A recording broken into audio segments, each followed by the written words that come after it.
Halo semuanya, Sobat Finers dan Sobat Plato. Balik lagi nih di episode terbaru Plato. Nah, kali ini kita itu mau bahas putar apa sih, Man? Ayo, berapa coba? Apa ya? Nah, kita bakal bahas soal magang. Nah, teman-teman Plato, pada tahu nggak sih apa itu magang? Nah, karena kita mau tahu lebih lanjut apa itu magang, gimana kalau kita nanya langsung nih, Man, sama narasumbernya langsung? Siapa tuh narasumbernya kira-kira? Tapi sebelum dari kita ke narasumber, kita kenalin dulu nggak sih nama kita tuh siapa? Iya, sampai lupa ya kita. Iya. Oke. Nah, sebelum kita masuk ke inti pembahasan kita nih, Man, kita kenalin diri dulu lah nama kita.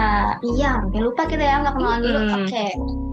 Halo semuanya, kenalin nama gue Kaliani Divanggara Putri. Nama gue Amanda Justisya. Nah, kita berdua itu sekarang lagi mimpin apa sih? Kita bakal jadi MC malam ini, guys. Betul banget. Ya. Oke, kita udah kedatangan dua narasumber nih. Yang pertama itu ada siapa? Ayo. Ada Karana sama Ko Hansen. Boleh diperkenalkan nih, Karana dulu coba. Halo semuanya, jadi perkenalkan nama aku Rana Zahra, biasanya dipanggil Rana. Aku dari jurusan PWK Pradita University angkatan 2019. Salam kenal. Salam kenal. Oke, sekarang dari Ko Hansen nih. Nah, kenalin diri dong, Ko. Namanya siapa?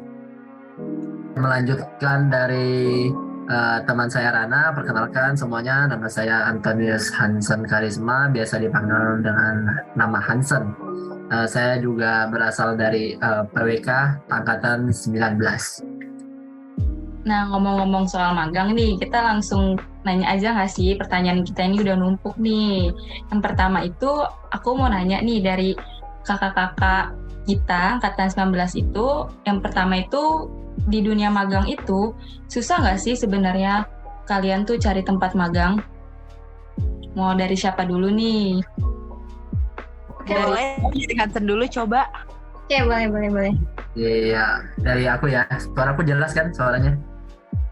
Jelas. Ada. Ya, oke. Ngomong-ngomong soal susah atau enggaknya ya nyari tempat magang. Sebenarnya mau dibilang gampang, enggak juga, mau dibilang susah juga enggak. Kenapa? Karena mungkin kalau soal magang ini mungkin tergantung daripada kampus itu sendiri. Nah, jadi misalnya apakah dari kampus tersebut punya relasi atau mungkin kerjasama dari perusahaan-perusahaan luar ataupun mungkin sudah bekerja sama dengan link-link yang disediakan oleh pemerintah. Nah, kebetulan untuk di case kali ini mungkin aku di Pradita termasuk yang bisa dikatakan mudah karena dari Pradita sendiri juga udah banyak ya menjalin kayak kerjasama dan juga dibantu dari pihak dosen juga yang mensupport supaya angkatan aku ini mungkin lebih mudah terserap untuk magangnya. Dan sebenarnya kalau mau dikatakan waktu itu mungkin di tengah liburan ketika udah mulai masa pendaftaran magang, jadi dari kampus langsung mendaftarkan anak-anak yang mungkin pilihan atau juga ada disediakan kuota tertentu gitu. Jadi langsung kita diserap langsung oleh perusahaan di mana Pradita ini kan juga di bawah naungan Sumarekon ya. Jadi kebetulan juga saya bekerjanya di dapat magang itu di Sumarekon, pusatnya di Kelapa Gading sih. Jadi itu dan. Nah, kalau dari Karana sendiri, gimana nih Kak? Susah nggak sih Kak cari tempat magang? Kalau menurut aku pribadi, kalau tempat magang itu ya relatif sih, tergantung dari tempat magangnya dan tingkat kesulitan masuk tempat magangnya. Kayak maksud aku tuh, kalau tadi Hansen kan dia dari perspektif Sumarekon, karena Hansen adalah salah satu grup Sumarekon. Nah, kalau misalnya dari aku itu dari istilahnya Hansen swastanya, aku negerinya. Aku dari instansi pemerintah dan itu lumayan agak susah karena nge-reach-nya mereka juga agak susah. Terus tiba-tiba mereka buka pendaftaran magang atau penutupan daftar magang tuh nggak ada kabar sama sekali, dan kita harus rajin-rajin nyari info juga. Dan kalau misalnya mungkin beda ya antara yang istilahnya kementerian atau pemerintahan dengan swasta seperti developer gitu. Jadi tingkat kesulitannya itu ya tergantung kalian ngelamarnya kemana sih. Overall sih ya lumayan sulit, ya tergantung balik ke diri kitanya juga sih. Oh, berarti dari Karana dan Ko Hansen ini kalian itu magangnya yang satu di swasta, yang satu di negeri ya? Iya, kalau aku gitu, kalian belum nanya nih tempat magang kita di mana. Nah, Sabar iya, kita nanya. kita mau tanya nih, Kak. Kita masih punya stok pertanyaan, Kak. Tenang Besti. Ada. Nah, iya, berhubung tadi karena udah bilang soal tempat magang, jadi kita mau tanya nih, kalau Karana sama Ko Hansen ini tempat magangnya di mana nih? Sebenarnya. Terus selama magang itu kayak ngapain aja sih? Kayak banyak gak sih kayak tugas-tugasnya gitu-gitu? Oh iya, kayak pegangnya tuh kayak pegang di bagian apa gitu?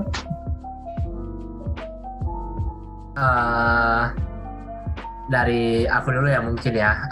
Mungkin tadi udah saya sampaikan mungkin sebelumnya itu saya untuk kali ini magangnya itu dapatnya di Sumarekon Plaza di Kelapa Gading, Jakarta. Ibaratnya itu pusatnya Sumarekon. Nah, mungkin untuk apa tadi bagian apa ya yang dikerjakan? Mungkin karena kebetulan kita di bagian perencanaan wilayah dan kota atau mungkin yang disebut dengan urban planning, saya ditempatkan di unit bagian planning and design. Jadi mungkin planning and design itu dari namanya sendiri juga emang udah terlihat jelas ya, maksudnya keterkaitannya dengan program studi yang kita emban sekarang yaitu di PWK. Jadi ya mungkin selama magang kebetulan saya itu dapatnya di Jakarta, namun sebenarnya unit yang atau mungkin proyek yang sedang dikerjakan itu saya ada di Sumarekonnya tuh di Makassar. Jadi ibaratnya kantor pusatnya masih di Jakarta karena di Makassar itu sendiri belum ada berdiri kantor pusat seperti yang ada di Serpong, di Bekasi, ataupun di Bogor. Jadi kalau mau dikatakan apa yang kita pelajari di sana, mungkin kita belajar untuk mendesain site plan ya dari aplikasi kayak AutoCAD, SketchUp kayak gitu. Dan ya sejauh ini mungkin masih dikatakan kita karena baru-baru awal magang mungkin ya, jadi kayak masih diberi seperti briefing gitu, jadi kayak oh begini loh cara kerjanya, begini loh lokasi kita, kayak mungkin lebih kepada pengenalan lokasi atau mungkin proyek yang kita punya di Makassar gitu tepatnya. Oke. Kalau dari Karana kayak gimana? Oke, jadi untuk tempat magang aku itu ada di Kementerian PPN atau Bappenas atau singkatnya itu Badan Perencanaan Pembangunan Nasional.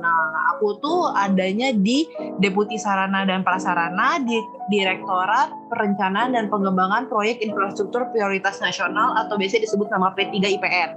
Jadi kalau divisi aku ini mostly lebih ngebahas soal pengembangan proyek di seluruh Indonesia, baik dari misalnya dari Pulau Kalimantan ataukah dari Pulau Papua dan dari semua pulau yang ada di Indonesia. Dan bahkan di direktorat aku pun juga mengembangkan kerjasama dengan beberapa negara. Jadi seperti kemarin kita ada kerjasama sama beberapa negara ada di Asia dan juga di luar Asia gitu. Dan tugas aku selama di magang ini sejauh ini adalah feasibility study. Jadi kayak kita mempelajari soal daerah ini tuh gimana sih, misalnya tapaknya lah istilahnya, tapaknya ini gimana sih, aksesibilitasnya gimana sih, terus di sekitarnya tuh ada apa aja sih, persis yang kayak kita pelajarin di PWK. Terus kita juga nge-review mengenai rencana induk. Untuk divisi aku ini lebih banyak ngebahas di RPJMN, RPJPN gitu, jadi yang jangka panjang, jangka menengah, jangka pendek. Nah, jadi kita ngeliat nih dari rencana induk ini masih relate gak sama RPJMN, sejalan atau tidak. Terus kita juga berhubungan juga ada yang membahas mengenai perpetaan. Jadi kita menitikan, jadi ada salah satu peraturan presiden di mana kita harus menitikan lokasi-lokasi rencana infrastruktur nasionalnya yang akan diprioritaskan maupun yang tidak. Itu kalau dari divisi aku. Oke, tadi kan dari Ko Hansen itu kayak bikin site plan gitu kan.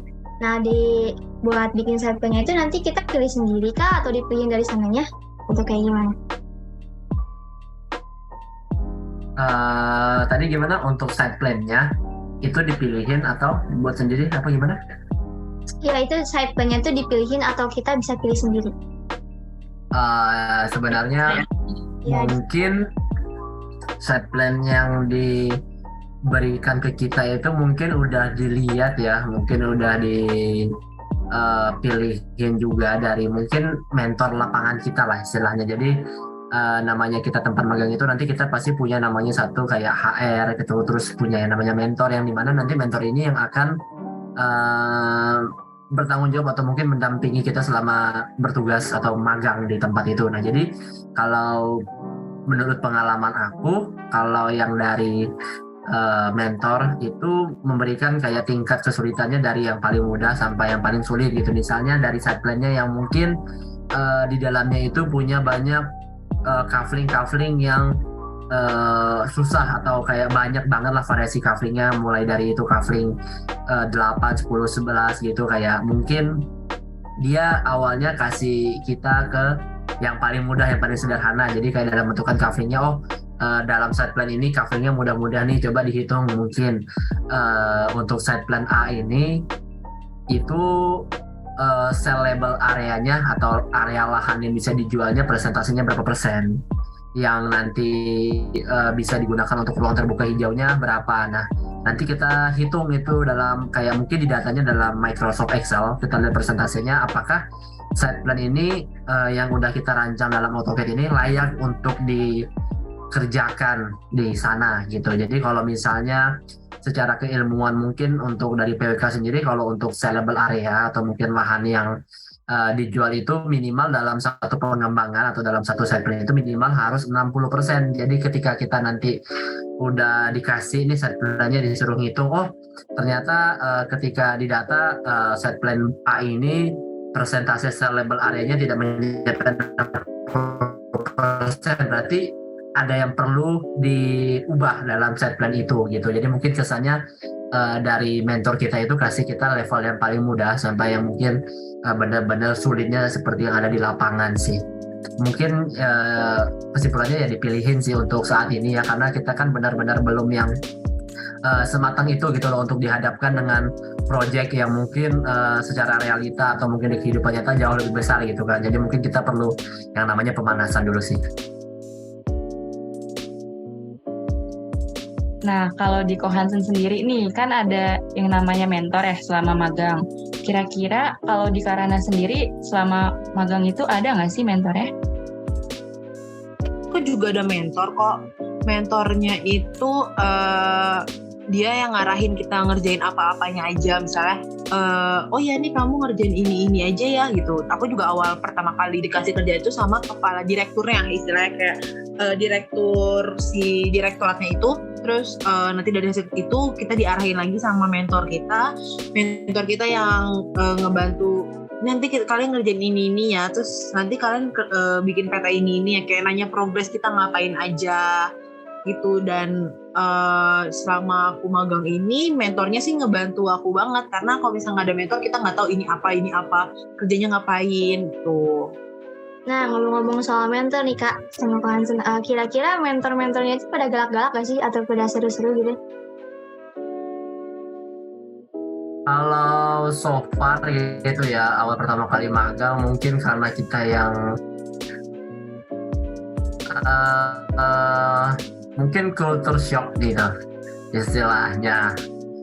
Kesannya mungkin agak galak-galak karena mungkin yang wajar lah ya, namanya mungkin di tempat kerja yang sesungguhnya ekspresi atau mungkin pembawaan dari orang-orang sekitarnya jauh lebih serius dibandingkan kita ketemu sama orang-orang baru yang dari kelas gitu. Biasanya beda karena di sana kan benar-benar yang suasananya itu mengejar satu deadline atau satu project, jadi kayak nggak bisa lah kita anggap itu hal yang sepele. Jadi mungkin pertama kali mungkin kaget ya, ternyata gini nih suasana di kantor, apalagi pas masuk dari pertama itu disuruh pengenalan gitu. Cara mereka natap kita, cara mereka nyambut kita itu benar-benar yang mungkin kita nggak akan sesiap itulah. Kaget juga, cuman so far untuk saat ini mentor yang aku punya orangnya seru sih. Seru, baik, dan juga kayak yang maksudnya bisa dikatakan komunikatif banget. Kalau aku ada kesusahan dia bisa bantu, kalau nanti aku lagi kebingungan dia yang sendiri datangin aku terus kayak gimana nih bisa nggak sejauh ini mungkin masih yang itu ya, cuman kedepannya mungkin aku udah siap juga sih kalau bakal dilatih secara lebih keras gitu. Kayak mungkin kalau sekarang masih belum dapet gitu seremnya, cuman kayak masih yang menikmati dulu sih karena masih dalam tahap diajarin kayak gini caranya begini gitu.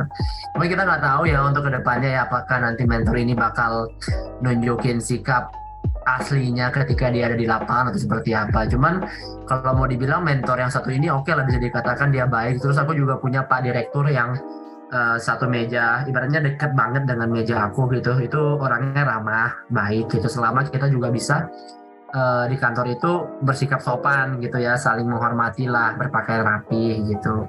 Terus kalau ada ketemu pas-pasan di jalan saling nyapa gitu. Cuman di samping-samping itu juga mungkin masih banyak lah orang-orang yang mungkin terkesan mukanya bukan dibilang sombong atau jutek sih, mungkin serius banget ya. Jadi kalau kita senyum atau apa mungkin mereka tatapannya yang kayak yang ya udah gitu, kayak kita masih pendatang baru lah. Itu masih kerasa sih sampai saat ini. Cuman so far kalau bisa dibilang menikmati sih. Cuman ya itu tetap masih ada beberapa mungkin orang-orang di luar sana yang masih belum sempat ngobrol bareng, jadi istilahnya masih terbilang galak ya, bisa dikatakan galak, tapi walaupun kita sebenarnya nggak tahu ya orang di sana aslinya bagaimana gitu. Oke, berarti so far mentornya baik-baik dan bantu-bantu ya kok. Kalau dari Karana sendiri kayak gimana Kak mentor-mentornya? Tadi kayak aku bilang mentor-mentornya baik, dan aku tuh alhamdulillah ada di lingkungan kerja yang orang-orangnya itu pertama masih muda, terus yang kedua mereka yang asik-asik, yang easy going juga, dan yang pas aku datang tuh langsung disambut dengan baik, disapa, terus kayak setiap papasan nyapa halo gitu-gitu kayak. Terus setiap istirahat tuh selalu diajak makan bareng di tengah, kayak ayo kita makan tengah. Jadi tuh di tengah ruangan aku tuh ada satu meja panjang di mana buat pakai ruang meeting atau enggak biasa buat tempat makan siang itu mereka ngajak. Terus kalau misalnya ada acara ulang tahun, ada acara apa, itu mereka ngajak ayo kita kesini. Kayak kemarin direktur ulang tahun diajak makan, kayak ada yang ulang tahun ini kita bantu surprise juga gitu. Overall sih baik-baik. Terus buat orang yang di sekitarnya, maksudnya di luar direktorat aku pun juga baik-baik, yang mau menyapa, bukan yang sombong gimana gitu. Alhamdulillahnya tuh kalau aku. Setuju tuh, kalau soal itu pengen nambahin deh. Kayak baru berapa hari kerja di kantor gitu ya, ngalamin yang namanya, apalagi kemarin habis libur Imlek, itu tahun baru Imlek. Oh itu satu-satu pada neraktir satu kantor, rasanya kayak yang ditraktir pun itu makanan yang elit, ibaratnya bukan yang kacang-kacangan lah ya. Itu kayak ibaratnya makanan mahal, terus kayak kita namanya mungkin anak baru magang itu tahu diri lah ya, jadi kayak diem gitu kan, padahal mereka lagi pada mau kan ya, padahal mau, karena mungkin makanan yang dibeli itu kita tahu lah, wah ini makanan mahal, ini enak banget gitu. Cuman kita nggak berani dong yang asal comot, ini bukan di lingkungan teman-teman kita di kampus gitu, jadi kita nggak bisa sembarangan kan. Terus saat kita udah diam-diam kayak gitu, dipanggil tuh berapa kali, hei kamu makan, jangan diam-diam aja gitu. Pokoknya dipanggil lah. Mereka ramah sih.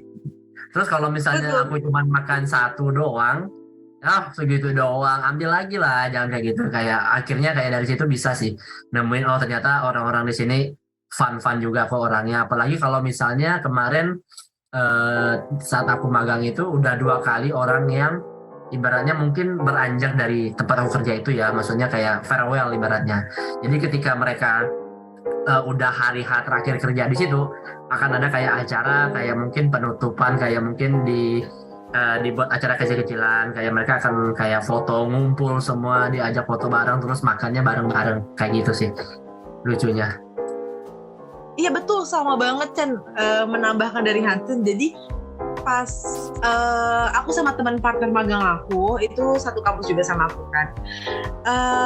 Kita tuh nggak tahu mau ada acara apa atau apa tuh karena gak direncanain atau gak tiba-tiba udah diajak gitu. Kayak kemarin pas ada ulang tahun Pak Direktur, ayo kamu ikut, kamu udah dipesenin loh gitu. Kayak ih kok baik banget sih, kok bisa kepikiran aku sama teman magangku gitu loh, padahal kita cuma anak magang. Terus pas kemarin ada rapat kerja buat membahas RKP.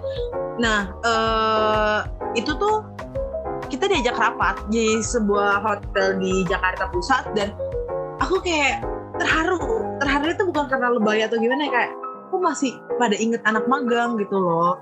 Kita cuma anak magang ya, emang sebenarnya nggak perlu penting-penting amat buat ikut, tapi mereka masih inget kayak kamu harus ikut ya mbak gitu, kamu harus datang gitu. Dan aku senang banget kayak gue masih dihargai nih, gue masih di sini. Nah, berarti ada rasa kekeluargaan juga ya selama magang, asiknya, serunya, kultur shocknya, wah campur aduk banget ya. Tinggal cinloknya lagi yang belum ya Ran ya.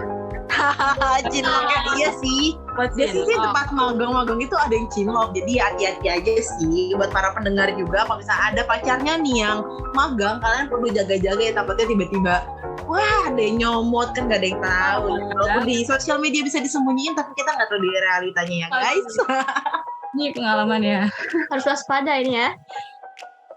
Ingat ya guys ya, hati-hati ya. Ya kalau nggak magang ya di KKN ya Ran ya. Ya pilihannya antara dua itu sih, magang KKN. Jadi mohon yang mendengarkan ini tolong dijaga pacarnya dengan baik. Oke, dikandangin aja kalau bisa ya. Bahaya nih. Harus diborgol aja nggak sih Kak?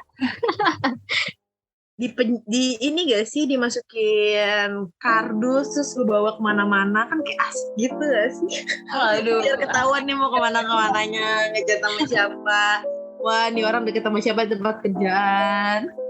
Wah, jangan-jangan di tempat Karana sama Ko Hansen nih ada yang cinlok ya? Waduh, ada nggak ya itu cerita? Spill. Ya, jangan ya, nggak boleh ya guys ya. Oke, lanjut ya.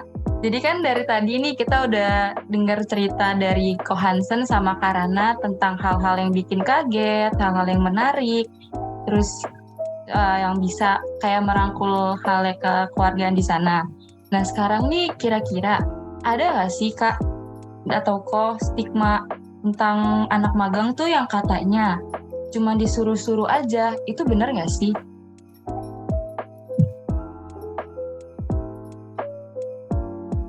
Mungkin bisa dari siapa dulu nih, Karana atau Ko Hansen?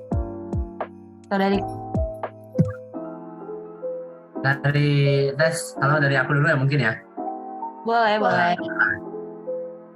Ini stigma tentang anak magang yang cuma disuruh-suruh itu jadi benar apa enggak nih? Sebenarnya itu ya balik lagi dari kitanya itu gimana sih nyikapin dunia magang itu sendiri gitu. Ibaratnya yang kita tahu kalau misalnya kalau kuliah aku kerja tugas ada deadline begini. Mungkin dari segi pressure-nya atau mungkin dari segi lingkungannya pasti jauh berbeda dengan yang akan kita hadapin di saat udah magang. Jadi kalau misalnya kalau dibilang disuruh-suruh, kalau dari aku mungkin yang baru ngejalanin kurang lebih 1 bulan ini ya, so far mungkin aku nyikapinnya itu bukan yang disuruh-suruh sih. Kayak mungkin aku lebih diajak dan diajarin nih gimana caranya kamu kalau yang udah kerja di sini gitu. Walaupun mungkin memang secara kasarnya kamu disuruh menghitung begini. Tapi secara nggak langsung di saat mereka nyuruh itu, ketika kita ngalamin satu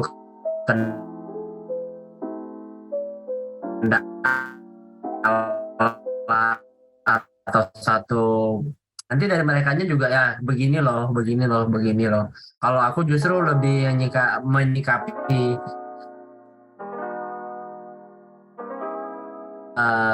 stigma ini mungkin kayaknya mungkin tidak sesuai tempatnya apa dengan yang dia mau.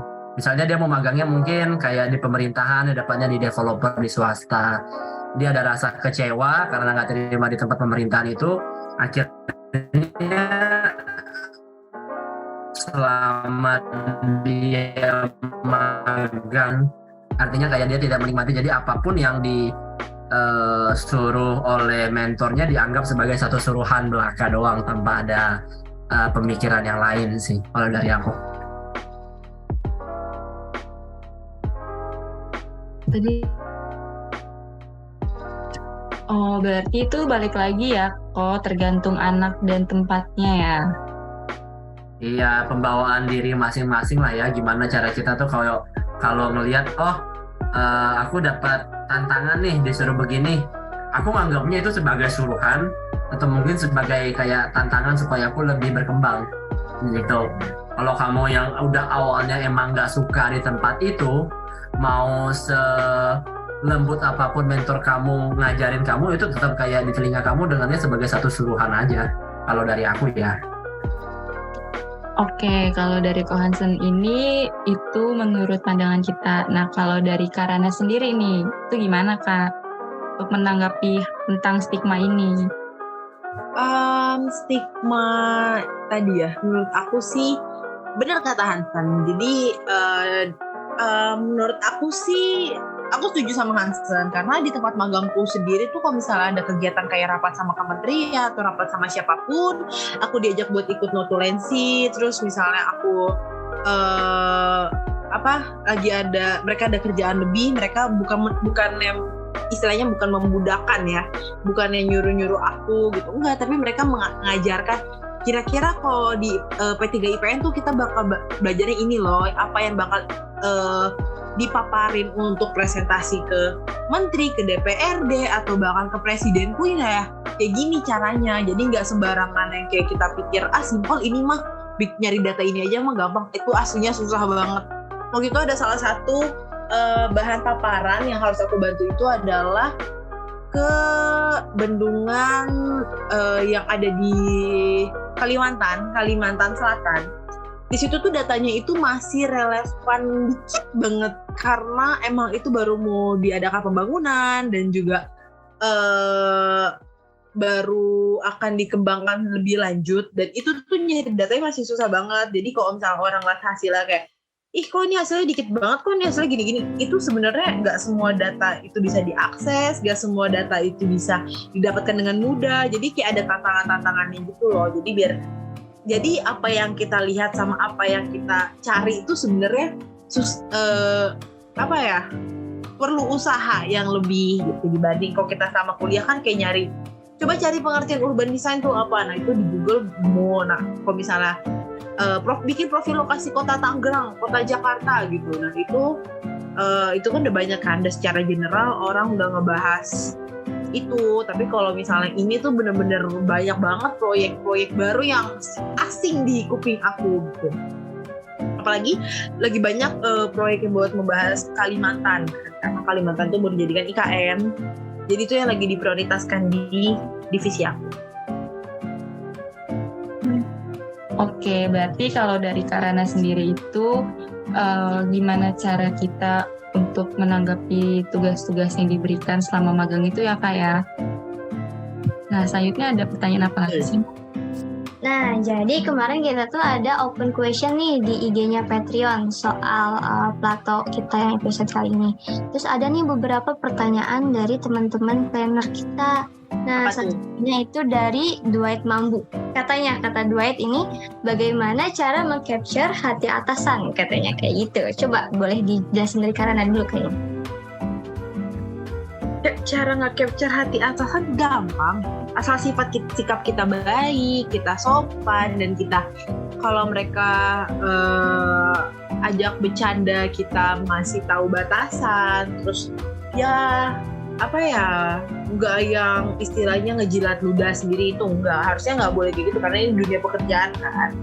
Terus ya kalian berbuat baik, sopan aja tuh udah nge-capture hati atasan menurut aku sih kayak gitu. Kalau menurut Hansen gimana Chen? Nah, nge-capture hati ya tanda kutipnya ya, mungkin ya nggak jauh-jauh gimana kita ngekecar hati dari lawan jenis kita lah ya. Cuman mungkin ini tingkatannya jauh lebih ekstrim. Expert. Oh iya, paham. Jadi untuk nge-capture atasan ya istilahnya, mungkin kalau dari aku harus kayak mungkin sering-sering, kalau misalnya aku ya, cara sederhana aku gimana cara aku supaya nyetor muka kayak di kantor itu lebih awal daripada yang lain nih. Jadi kayak Betul. Poin plus. iya, jadi nih anak nih rajin nih datang awal di kantor nih, udah pagi aja udah rapi gitu, udah datang udah sampai. Terus kalau ada momen di mana kamu bisa nyapa dia atau mungkin bisa sekedar berbincang-bincang singkat aja, nggak perlu panjang lebar ya. Ajak ngomong gitu, beraniin diri tapi dengan nada atau dengan cara yang tentunya sopan, dengan rendah hati ya. Terus gimana cara kita itu nyambungin frekuensi dia ngomong. Jadi apa yang dia ngomong kita tuh bisa nyambung, kita bisa kayak flow dengan apa topik yang dia bicarakan. Jadi kayak kita buat si atasan kita ini ngerasa cocok kalau ngomong di samping kita gitu loh. Mungkin dari itu kita mungkin bisa menambah kayak banyak wawasan sih dari ilmu yang dia omong, atau dari yang kita bertukar pendapat aja istilahnya sebagai teman.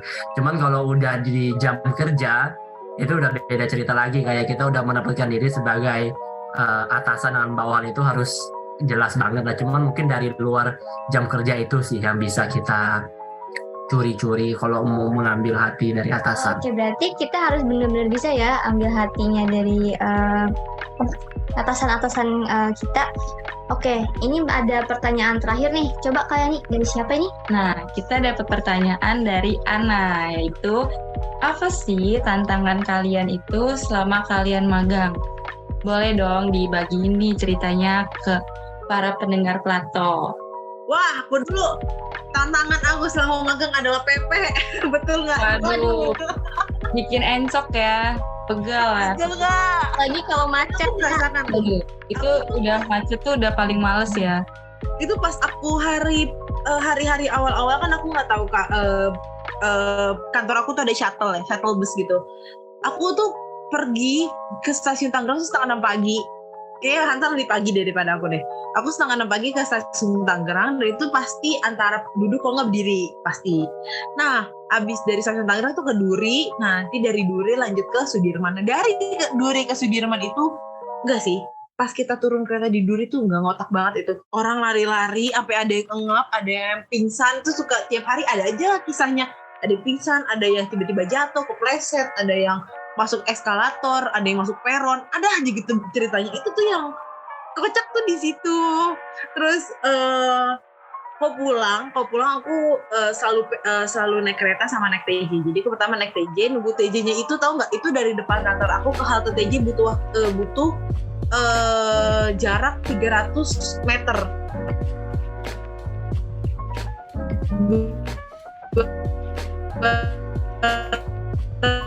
Terus sampai 3 jam lagi buat di sore-sore kan tuh macet banget. Bener, aku lari dari depan kantor aku udah ngeliat, wah ada TJ. Gue lari langsung ke haltenya. Terus pokoknya aku sampai teriak-teriak ke abangnya, abang, tunggu dulu bang, saya mau naik gitu loh. Sampai bener-bener sehektik itu buat naik Jakarta doang. Karena kalau ada lagi tuh kayak bisa 20 menit. Karena ini relate banget. Terus aku dari halte depan Museum Proklamasi itu ke arah halte Tosari. Nah, dari halte Tosari ke Sudirman itu butuh waktu 700 meter. Butuh jarak 700 meter. Yang itu at least sekitar 10-15 menitan. Itu bisa aku buat ngejar kereta aku 10 menit jalan. Kalau enggak, kalau udah ke stasiun Sudirman, aku bisa aja lari. Jadi udah ada kereta aku lari sampai kamu kan tahu itu aku bawa laptop, aku bawa barang-barang yang sebenarnya udah sakit banget. Itu tapi buat mengejar kereta. Kenapa ngejar? Karena kalau nggak aku harus nunggu 2 jam gitu loh. Jadi aku lari. Terus nanti dari Sudirman ke Duri lari lagi buat nyari kereta ke Tangerang. Nanti baru sampai di Tangerang, baru deh udah tenang. Dan itu kemungkinan besar biasanya berdiri sih, karena itu jam pulang orang kantor kan. Aku tuh jam kerja dari jam 9 sampai jam. Tantangan selama kita magang ya. Iya Iya, sih. betul. Aduh, itu ya nggak jauh berbeda dari Rana. Itu mungkin soal gimana cara kita berangkat ke tempat kerja dan pulang. Karena berhubung jarak tempat kos-kosan dan tempat untuk kerja itu terbentang cukup jauh. Jadi yang ibaratnya mungkin sekarang itu pulang untuk tidur dan bangun untuk kerja doang. Yang bangun ibaratnya udah sebelum jam 4 alarm berbunyi kita udah melek gitu. Terus harus prepare dan keluar dari kos-kosan itu dalam posisi siap kerja. Terus kayak dari kos-kosan kita menuju ke tempat Transjakarta. Di situ kayak aku nitipin motor di sana seharian, terus aku naik Transjakarta itu jam 5:30, pokoknya udah sedang dalam perjalanan menuju ke Jakarta. Dan itu pasti banyak ya kisah-kisah yang lucu-lucu, walaupun mungkin di saat itu kita ngalamin kayak gue capek banget, gue stres banget, gue nggak kuat. Tapi karena mungkin kayak aku perginya bareng teman-teman aku, selalu ada aja kayak kejadian lucu yang mungkin ketinggalan lah, mungkin yang dia ketiduran akhirnya kelewat lah. Pokoknya banyak hal-hal kejadian lucu yang mungkin katakanlah bisa menghibur kita dalam sehari itu gitu. Jadi kayak mungkin tantangannya lebih ke gimana ya, tadi kayak kata Rana, dia harus ngejar kereta sembari dia bawa laptop, bawa barang tentengan sana sini. Dari aku sekarang justru yang kalau pulang pergi biar lebih memudahkan mobilitas aku bergerak, aku ninggalin laptop di kantor untuk sekarang kerja. Jadi ketika hari Senin sampai Rabu itu aku pulang pergi, pokoknya nggak bawa laptop. Terus kalau udah menjelang weekend itu baru bawa laptop dari kantor untuk simpan di kos-kosan lagi. Terus ya kita misalnya udah keluar dari kos-kosan jam 5 pagi, itu baru nyentuh kos-kosan lagi itu di antara jam 9 malam atau jam 10 malam. Jadi ya lumayan cukup menguras banyak energi, waktu, dan sebenarnya ya mau dibilang lelah, mungkin itu bagian yang paling menyiksanya itu dari minggu pertama atau minggu kedua gitu. Cuma sekarang mungkin badan kita yang udah lebih kayak menyesuaikan atau mungkin udah terbiasa dengan pola tidur atau mungkin pola aktivitas kita yang harus jalan cepet ini itu, mungkin sekarang udah yang lebih ke ya udahlah nikmatin aja gitu. Karena mungkin kita juga yang semangat lah, ada semangat dalam diri sendiri gitu ya. Entah itu semangat untuk mencari cuan atau karena kita udah dapat tempat kerja yang udah kita impikan gitu. Jadi kayak ya ada yang bisa menyemangati kita lah hari-hari gitu. Nah, berarti nih dari Mau Karana. nambahin, Boleh banget. beda banget. Kalau Hansen kan bisa naruh laptop, aku nggak bisa karena emang udah dari pemberitahuannya nggak bisa buat tinggal di laptop. Yang pertama. Yang kedua, cerita lucu. Tadi ada Hansen, ada yang kelewat gara-gara ketiduran. Aku pernah jatuh di kereta. Jadi gini. Coba ceritain dong ke Coba kita. spill. Aku tuh ngejar kereta karena tuh emang transisi biasa dari kereta yang dari kereta dari Sudirman yang mau harus transit dulu kan buat pindah ke kereta yang ke Tangerang. Itu transitnya cuma 3 menit. Emang literally cuma 3 menit, 3-5 menitan. Terus di situ kejadiannya aku lagi sama salah satu seorang. Jadi ini masih hari kedua aku magang.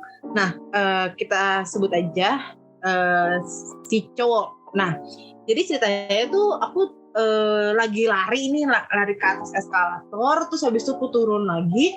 Nah, di situ aku pisah sama si cowok. Nah, tapi si cowok ini nih ganggu aku di mana. Nah, akhirnya aku masuk dulu karena udah ada pemberitahuan kalau pintu mau ditutup. Akhirnya pas aku masuk ke kereta,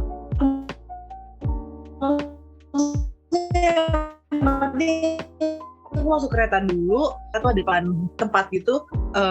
lantainya agak nonjol, aku jatuh pun langsung lihat di 3 gerbong. Terus habis itu si cowok masuk kereta cuma nanya, kamu ngapain di situ? Kan gue jadi malu ya, itu udah lihat di 3 gerbong, kan gue kesel banget gitu. Itu sih cerita lucu yang bakal kayak gue masukin di laporan. Nah, berarti kalau dari dengar cerita Karana sama Ko Hansen tadi nih, kalian itu tantangannya itu lebih ke transportasi, karena kalian itu pulang pergi, bukan dari kerjaan yang dikasih dari magangnya ya. Sebenarnya ada juga pasti tantangan dari tempat kerjanya sih, yang mungkin kayak kalau dari aku gitu ya, merhatiin sekelilingnya aku gitu, ibaratnya ini juga jadi pengalaman baru atau mungkin tantangan aku setiap harinya sih, kayak ngelihat apa yang mereka kerjain gitu. Misalnya dalam desain satu AutoCAD, itu AutoCAD-nya bener-bener yang bikin aku mind blowing banget sih, karena ibaratnya ketika dia zoom in zoom out gitu, itu udah bener-bener yang segede dan seluas itu desainnya gitu. Tapi ketika di zoom in ke dalam itu masih ada kayak detailnya lagi, kayak wah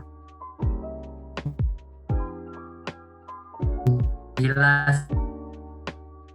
sih, kayak mungkin yang bisa sampai di desain yang se-expert kayak mereka gitu. Jadi ketika mungkin aku diberi latihan sama mentor aku, oh gitu, kayak oh mungkin ini masih bisa dipelajari dalam 1-2 hari, cuma tantangannya tuh gue bisa nggak sih. Jadi kayak tantangan yang